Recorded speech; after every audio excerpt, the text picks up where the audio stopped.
जय हिंद दोस्तों। आज की क्लास की अपनी हम शुरुआत करते हैं। सीटेड प्रीवियस ईयर क्वेश्चन 2022 और 2023 के क्वेश्चनों की श्रृंखला सीडीपी की। देखिए, पहला क्वेश्चन आपका दिया गया है, लड़के बहुत शक्तिशाली हैं और कठोर होते हैं और लड़कियां नरम और संवेदनशील होती हैं।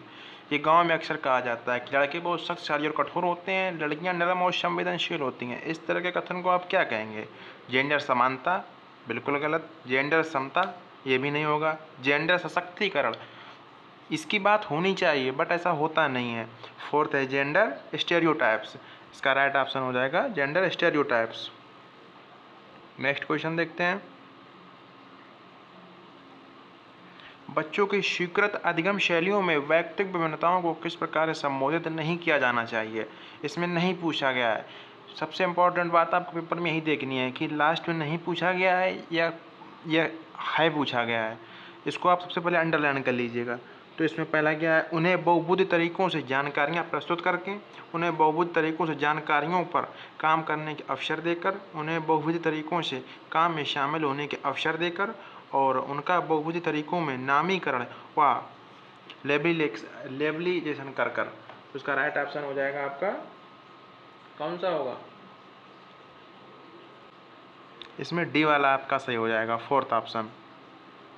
उनका बहुविध तरीकों से नामीकरण व पृथकीकरण करके। नेक्स्ट क्वेश्चन देखते हैं। आकलन करने का मुख्य कारण क्या है? जब किसी का आप आकलन करेंगे तो उसका मुख्य कारण क्या रहेगा? उसका मुख्य कारण क्या होता है? उसका अधिगम को अनुकूल बनाने के लिए विद्यार्थियों को खूबियों और चुनौतियों की पहचान करना। जब तक आप बच्चे की खूबियाँ क्या हैं, क्या उसमें मतलब पॉजिटिव चीज़ों में बच्चा आगे बढ़ रहा है, क्या उसमें निगेटिव चीज़ें हैं, उसमें सुधार करना। जब तक आपको ये पता नहीं होगा तब तक शिक्षा सुचारू रूप से कैसे चलेगी? इसी का आकलन किया जाता है। तो राइट ऑप्शन हो जाएगा आपका बी। नेक्स्ट देखते हैं। आप अपने विद्यार्थियों में समालोचनात्मक चिंतन को समुन्नत करना चाहते हैं। ऐसा करने के लिए आप निम्न में से किस कौशल का संवर्धन करना चाहेंगे? अभिसारी चिंतन, स्वचिंतन और थर्ड है कंठस्थीकरण और निष्क्रिय अनुकरण। तो इसका राइट ऑप्शन हो जाएगा आपका बी वाला, स्वचिंतन। स्वचिंतन से बच्चा क्या होता है, अमूर्त चिंतन करना शुरू कर देता है।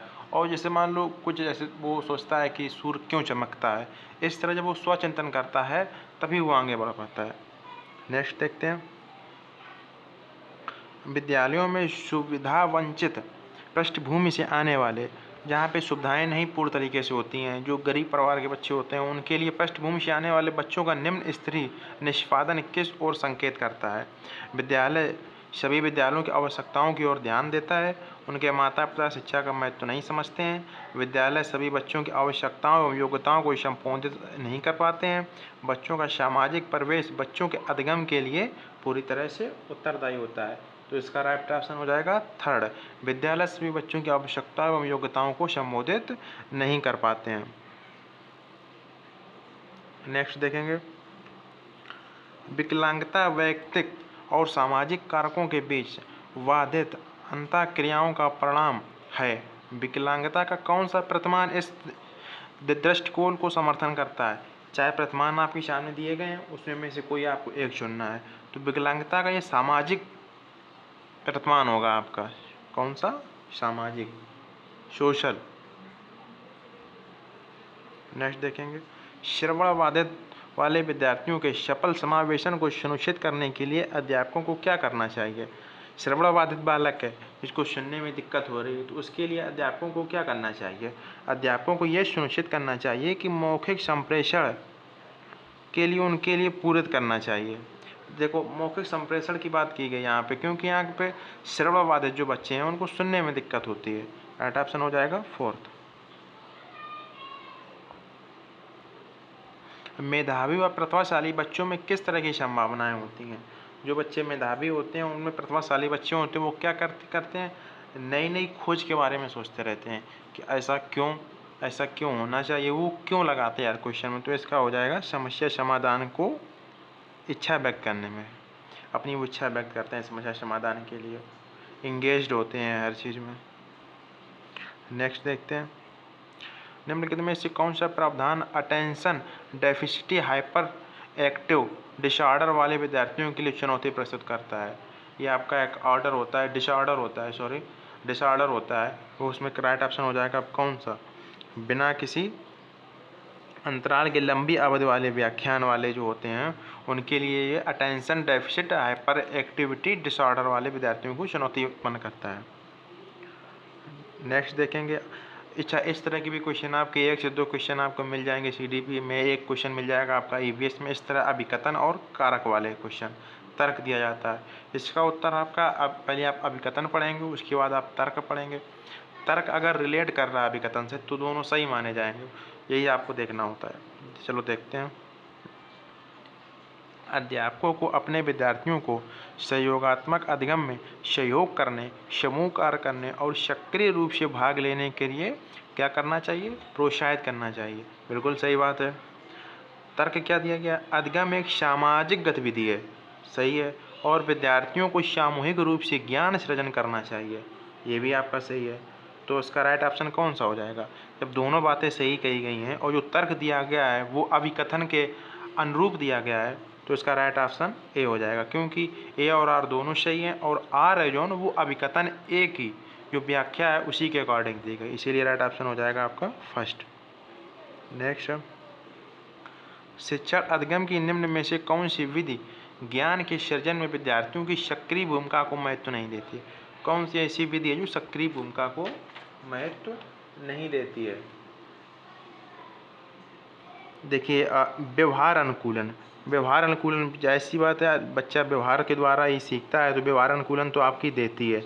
आपको इसमें पूछा गया है कौन सी नहीं देती है। दूसरा है सहपाठी, सहपाठी से बच्चा सीखता है।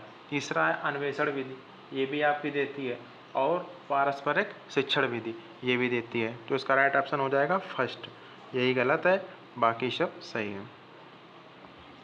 नेक्स्ट देखेंगे, विद्यार्थी किसके द्वारा बेहतर और प्रभावशाली तरीके से सीखता है। किसके द्वारा, जिज्ञासा और अन्वेषण, निष्क्रिय अनुकरण, पुरस्कार और दंड। देखिए कुछ नेगेटिव वर्ड होते हैं, ये जैसे पुरस्कार और दंड की बात की गई है, ये आपका ऑलवेज गलत रहेगा। बच्चे को आपको पुरस्कार नहीं देना है और बच्चे को कभी आपको दंडित नहीं करना है। बच्चे को आपको समझाना है, कभी दंडित नहीं करना है। कंठस्थीकरण, कभी बच्चे को रट्टा फिक्शन लगाने के लिए नहीं कहना है कि कक्षा 5 में बच्चा पढ़ रहा है उसको समझाइए, वो समझेगा तब आगे बढ़ेगा। कंठस्थ करने के लिए बच्चे को नहीं कहना है। निष्क्रिय अनुकरण, जैसे मान लो पैसों की बात यहाँ नहीं, यानी एक्टिव, बच्चा जब एक्टिव रहेगा तभी बच्चा सीखेगा, तो पहला भी गलत हो जाएगा, तो राइट ऑप्शन हो जाएगा आपका थर्ड। नेक्स्ट देखेंगे, निम्नलिखित में से कौन सा विद्यार्थियों की समस्या समाधान कौशलों के विकास में बाधक है।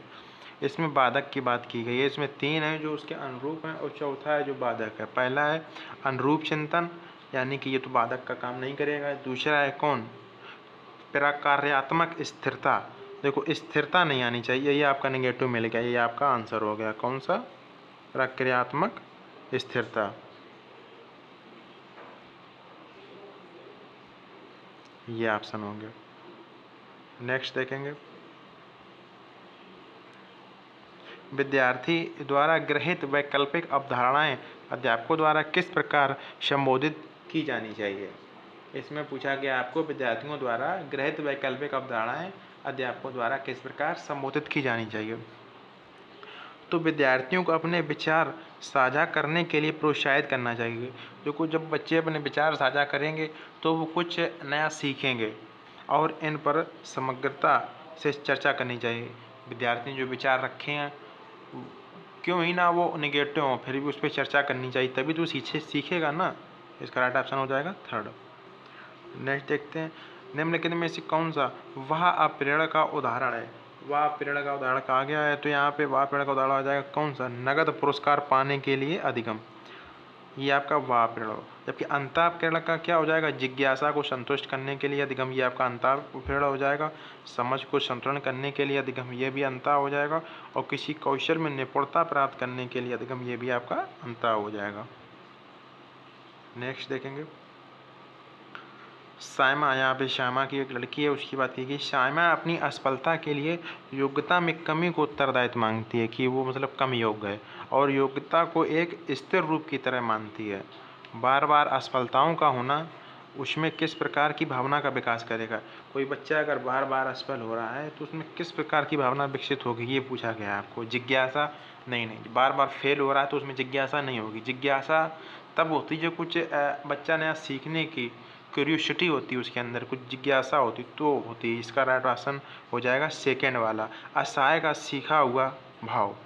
असहायता यानी कि वो अपने आप को असहाय समझने लगती है। जब बार बार कोई बच्चा फेल होगा तो अपने आप को क्या असहाय सीखने मानने लगता है। नेक्स्ट देखेंगे, यहाँ पे देखिए आपको दिया गया है जिज्ञासा और गर्व और आशा, ये सब आपके पॉजिटिव वर्ड हैं। जिज्ञासा, गर्व यानी कोई प्राइड मिलेगा बच्चे को जब कोई अच्छा काम करेगा स्कूल में तो उसको गर्व होता है। वो फोर्थ है, ये भी पॉजिटिव है। आप अपने विद्यार्थियों को कुछ जानकारी याद करवाना चाहते हैं, इस उद्देश्य के लिए आप किस युक्ति से बचना चाहते हैं। कुछ जानकारियाँ आपको याद करवानी है, मान लो कुछ आपने उनको मीनिंग दी इंग्लिश में तो उसको आपको याद करवानी, तो कौन सी युक्ति से बचना चाहेंगे आप उन्हें निष्क्रिय रूप से कई बार दोहराने के लिए, बच्चे को कभी दोहराने के लिए, रट्टाफिकेशन के लिए नहीं कहना है। बच्चे को हमेशा क्या होता है, ग्रुप में बच्चों को आप आपस में इंटरेक्ट करेंगे तब सीखेंगे, वो आपका सही हो जाएगा। लेकिन ये वाला आपका गलत हो जाएगा। उन्हें पूर्व ज्ञान से संबंध जोड़ेंगे, उन्होंने पहले ABCD सीखी है तो उसी के अकॉर्डिंग आप उनको कैट, बिल्ली, बैट, चमगादड़, इस तरह आप उनको मीनिंग छोटे छोटे सिखाना शुरू करेंगे, पूर्व ज्ञान से जोड़ेंगे। ज्ञान को वास्तविक जीवन की समस्याओं को लागू करने में अवसर देंगे, ये भी आपका सही है। कुछ अवधारणाओं में तो उदाहरण और गैर उदाहरण प्रस्तुत करेंगे। बिल्कुल, मान लो आप कोई चीज़ हिस्ट्री पढ़ा रहे हैं बच्चों को, EVS का चैप्टर आपने कोई पढ़ाया है तो उसको पर्यावरण से जोड़ के आप पढ़ाएंगे कि पर्यावरण में मानव जीवन में वो डेली क्या देखता है, उसी के अकॉर्डिंग आप उसको बताएंगे। निम्नलिखित में से कौन सा व्यक्तिगत कारक है जो अधिगम को प्रभावित करता है। अधिगम को प्रभावित क्या करता है, अधिगम को प्रभावित आपको अनुवांशिक करता है। अनुवांशिक और पर्यावरण दोनों अधिगम को प्रभावित करते हैं। आपकी मतलब माता पिता के अनुवांशिक आपके अंदर लक्षण किस प्रकार के हैं, उससे आपका अधिगम प्रभावित होता है। दूसरा, आप किस एनवायरनमेंट में रह रहे हैं, उससे आपका अधिगम प्रभावित होता है। नेक्स्ट देखेंगे, अधिगम किसके द्वारा नकारात्मक रूप से प्रभावित होता है। अध्यापक द्वारा और निराशा की भावना से, विद्यालय का मुद्रित समृद्ध परिवेश से, और फोर्थ है आपका विद्यार्थियों की ज़रूरत अनुसार व्यक्तिगत रूप से दिए जा रहे अनुदेश से। तो इसका राइट ऑप्शन हो जाएगा आपका कौन सा, सेकेंड वाला, निराशा की भावना से। अधिगम किसके द्वारा नकारात्मक रूप से, देखो जब आपकी निराशा होगी तो जाहिर सी बात आप नकारात्मक रूप से होंगे, तो आपका राइट ऑप्शन हो जाएगा सेकेंड। आज के लिए इतना ही। जय हिंद, भारत माता की जय। Thank you so much.